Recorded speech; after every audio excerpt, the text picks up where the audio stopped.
एक बहुत ही shocking plane crash. Air India की फ्लाइट AI 171 अहमदाबाद से लंदन जा रही थी। 240 से ज्यादा पैसेंजर्स और क्रू मेंबर्स इसमें बैठे थे और टेक ऑफ करने के सिर्फ 40 सेकंड बाद ही ये फ्लाइट बड़ी तेजी से नीचे डिसेंड करने लगी और लिटरली टेक ऑफ के 2 मिनट बाद ही ये प्लेन जाकर क्रैश कर जाता है गुजरात के रेजिडेंशियल एरिया में। ये पूरा इंसिडेंट इतना शॉकिंग इसलिए है क्योंकि इतिहास में इस स्पेसिफिक प्लेन टाइप के लिए ये पहला क्रैश है। ये एक बोइंग 787 ड्रीम लाइनर प्लेन था जिसका एक एक्सीलेंट सेफ्टी रिकॉर्ड है। आज तक इतिहास में ये प्लेन कभी क्रैश नहीं किया है। ड्रीम लाइनर की पहली फ्लाइट साल 2009 में उड़ी थी, आज से 16 साल पहले, और तब से लेकर आज तक कोई भी इस लेवल का हादसा इस प्लेन के साथ नहीं हुआ है। मैं जानता हूं बोइंग एज ए कंपनी का एक बहुत ही खराब ट्रैक रिकॉर्ड रहा है पिछले कुछ सालों में, जैसे कि उनके प्लेन टाइप B737 मैक्स जिसमें कई सारे मैन्युफैक्चरिंग डिफेक्ट्स देखे गए और कई सारे प्लेन क्रैशेस भी देखे गए हैं पिछले कुछ सालों में, लेकिन ये वाला प्लेन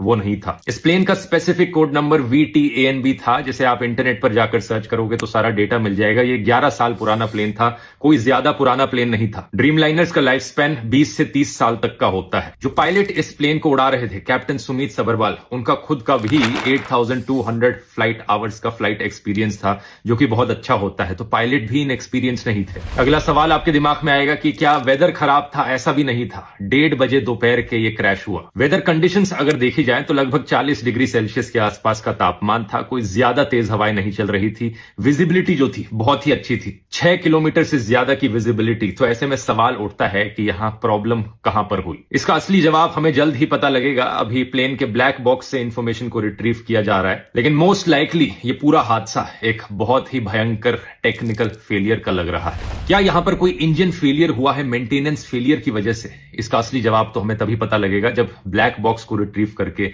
सारी इंफॉर्मेशन पब्लिक में रखी जाएगी। लेकिन सवाल यहां पर पूछे जाने चाहिए इन दो कंपनीज से, एयर इंडिया और बोइंग।